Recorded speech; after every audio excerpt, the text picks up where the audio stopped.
Assalamualaikum warahmatullahi wabarakatuh. Bismillahirrahmanirrahim. Qala al-musannifu rahimahullahu ta'ala wa nafa'ana bihi wa bi ulumihi fid dharain amin ya rabbal alamin.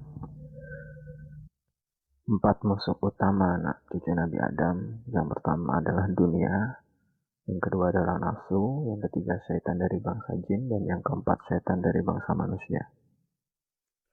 Dan selanjutnya ada khobar atau ada cerita yang diriwayatkan dari Wahab bin Munabbih. Jadi waktu itu Allah Subhanahu wa taala menyuruh iblis untuk datang kepada Nabi Muhammad dan menyuruh iblis untuk melayani Nabi Muhammad dengan beberapa pertanyaan. Dalam artian bukan melayani untuk kepentingan apapun, cuman iblis datang agar Nabi Muhammad bertanya, mewawancarai si iblis tersebut. Dan Nabi pun menanyakan sesuatu hal. Yang pertama dalam hal ini yang ditanyakan adalah siapa yang menjadi musuh dari umatnya Nabi Muhammad SAW sendiri. Dan kemarin dijelaskan ada 15 orang yang menjadi musuh dari umat Nabi Muhammad SAW. Yang pertama kan Nabi Muhammad sendiri yang menjadi musuh. Dan yang kedua adalah imamun adilun atau pemimpin negara yang adil.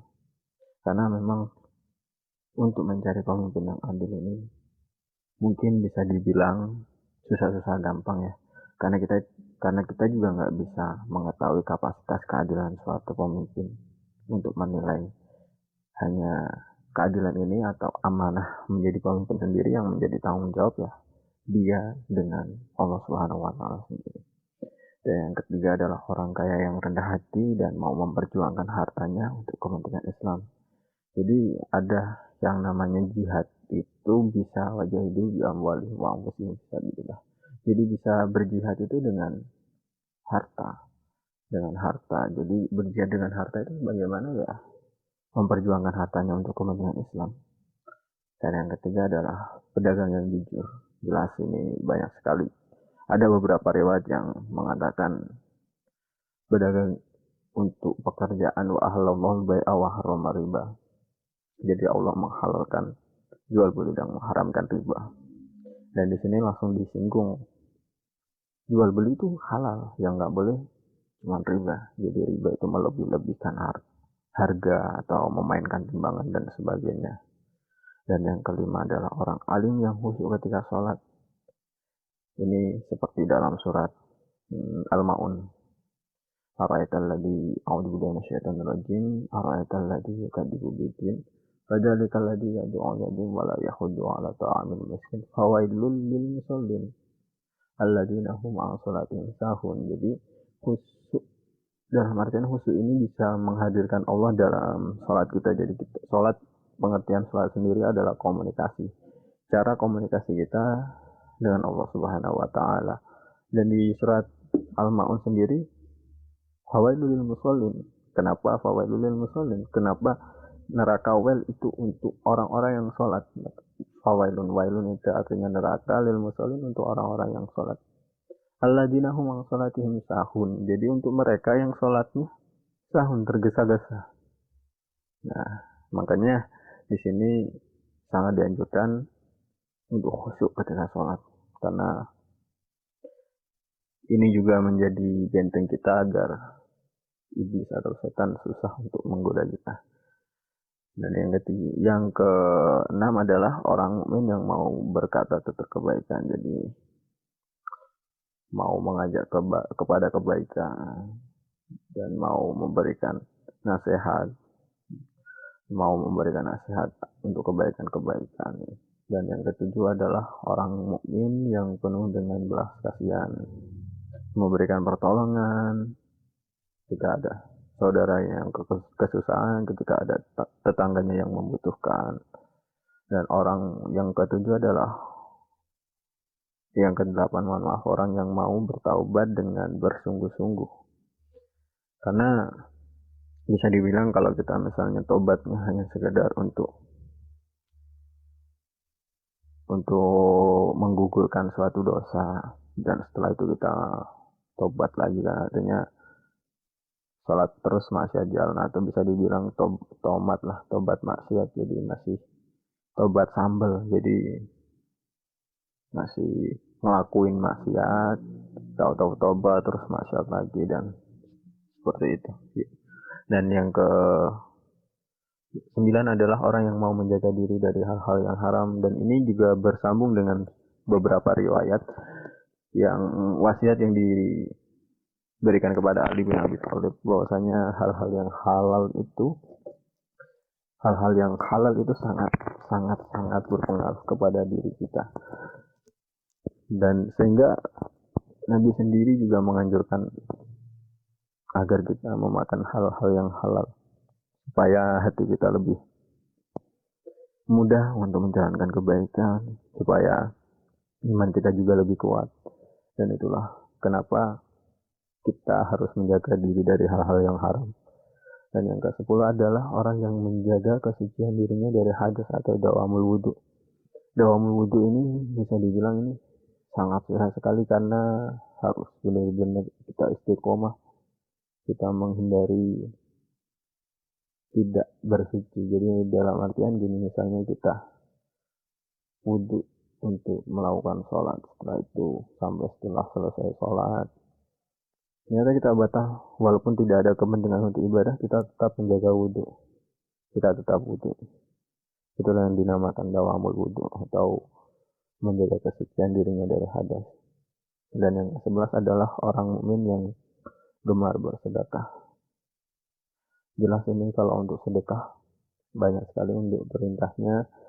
Agak salah satu pengertian sedekah sendiri adalah untuk untuk memberikan harta, sebagian harta kita kepada orang yang lebih membutuhkan, atau karena bisa dibilang juga sedekah ini untuk selain bisa mensucikan harta kita ya, juga bisa melatih diri kita agar tumbuh sifat saling tolong menolong. Jadi rasa kemanusiaan kita dalam segi muamalah, dalam segi berhubungan dengan sesama manusia ini lebih peka gitu. Dan yang ke-12 adalah orang mukmin yang bagus budi pekertinya.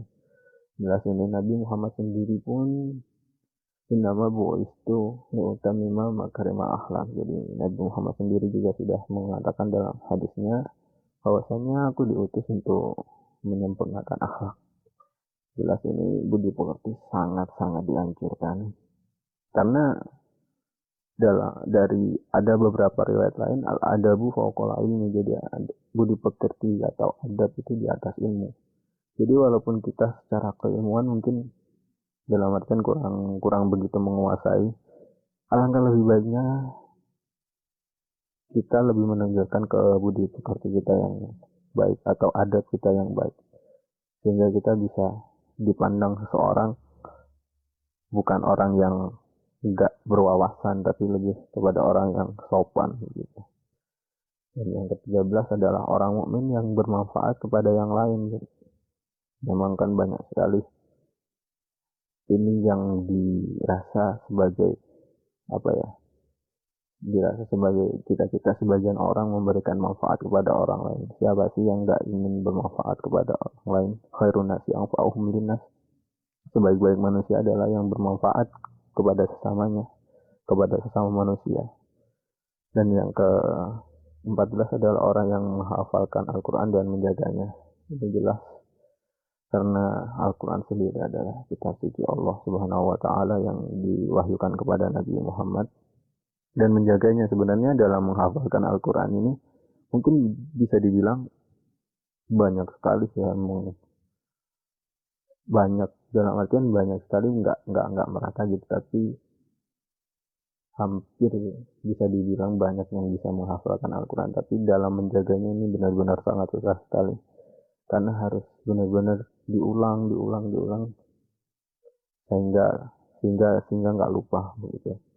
Dan yang ke-15 adalah orang yang ahli sholat malam ketika yang lain sedang tidur terlelap.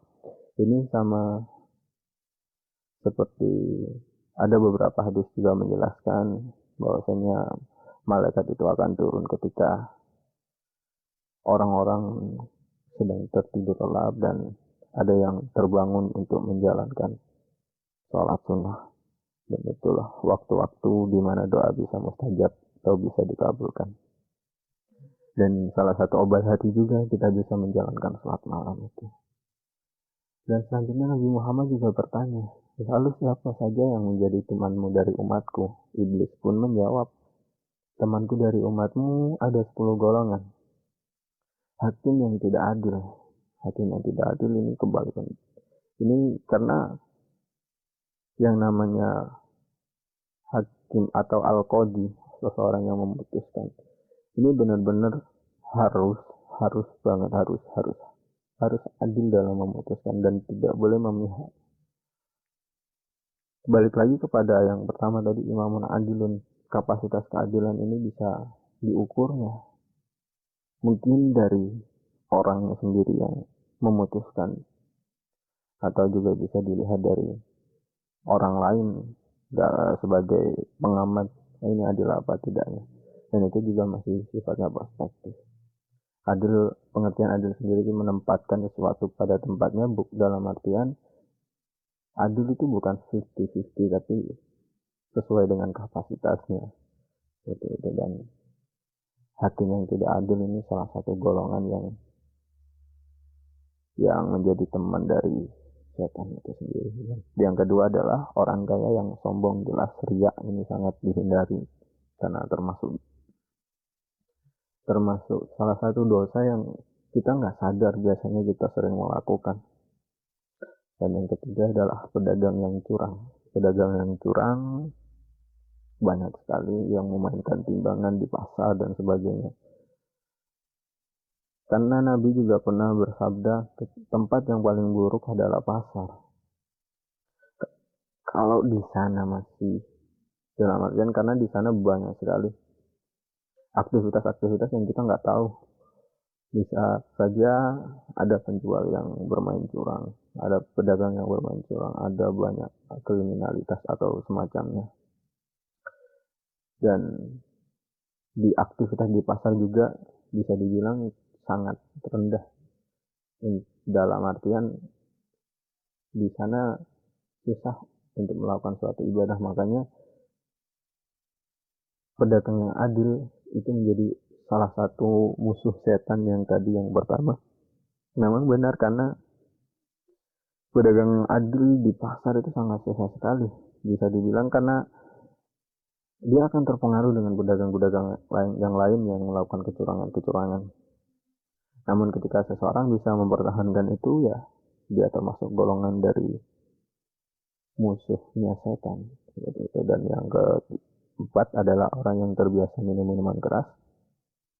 Innamal khamru wal maisiru wal ansabu rijzun min amali syaitani fajtanibuh. Salah satu innamal khamru wal maisiru wal ansabu rijzun min amali syaitani. Karena minuman keras, khamr, itu termasuk amal atau perbuatan setan yang disukai oleh setan. Yang kelima adalah orang yang suka judi tadi, sama innamal khamru wal maisiru wal ansabu rijzun min amali syaitan fajtanibuh, maka hindarilah. Dan yang keenam adalah orang yang suka riya dalam beramal. Ini kadang kita tidak bisa menyadari ketika kita beramal, ternyata kita dalam artian kita nggak sadar kita pamer. Jadi ya ini mungkin ketidaksengajaan yang berujung kepada hal-hal yang riya gitu. Jadi perbuatan baik, beramal itu baik. Namun alangkah baiknya beramal itu dalam Islam dijelaskan, beramal jangan sampai ketika tangan kanan kalian beramal jangan sampai tangan kiri kalian tahu. Dalam artian kita menyembunyikan amal kebaikan kita. Jadi menyembunyikan supaya kita terhindar dari riya, bukan supaya apa-apa.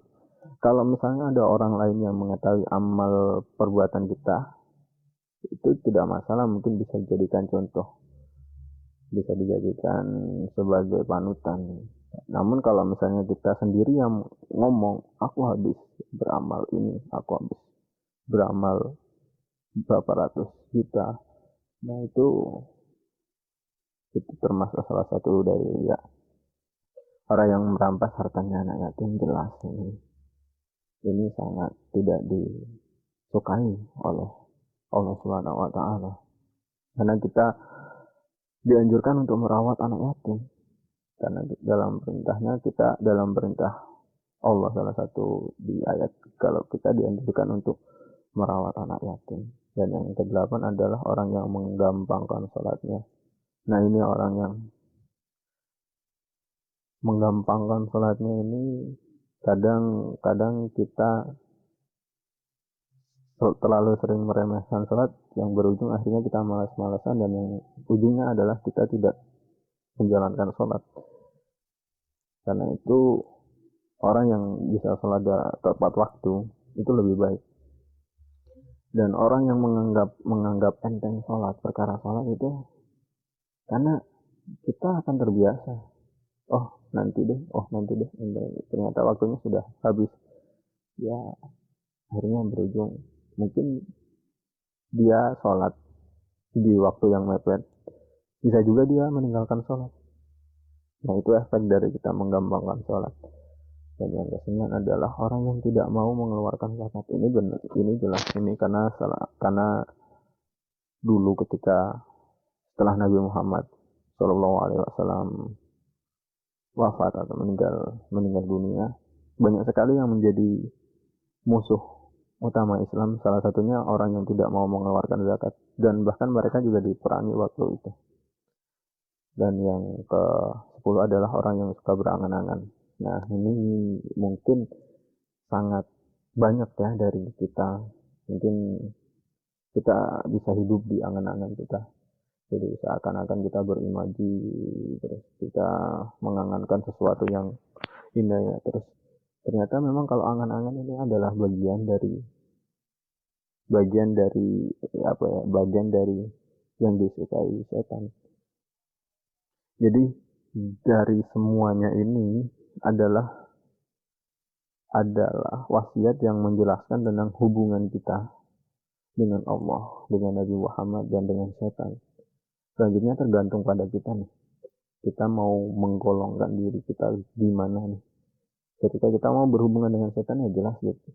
Lakukanlah 10 hal-hal yang tadi, amalan-amalan 10 hal yang tadi. Itu sudah jelas setan akan ikut campur dalam urusan kita. Dan kalau misalnya kita tidak mau terhindar, ya kita harus masuk dalam golongan 15 orang yang menjadi musuh setan yang tadi. Maka semuanya ini hanya sebagai pengingat aja sih. Jadi kita bisa menjadi lebih baik ke depannya, dan semoga apa yang saya sampaikan untuk saat ini, yang saya share untuk kali ini, bisa bermanfaat, khususnya untuk saya pribadi, dan umumnya bisa bermanfaat buat teman-teman semua. Terima kasih. Wabillahi taufiq wal hidayah. Assalamualaikum warahmatullahi wabarakatuh.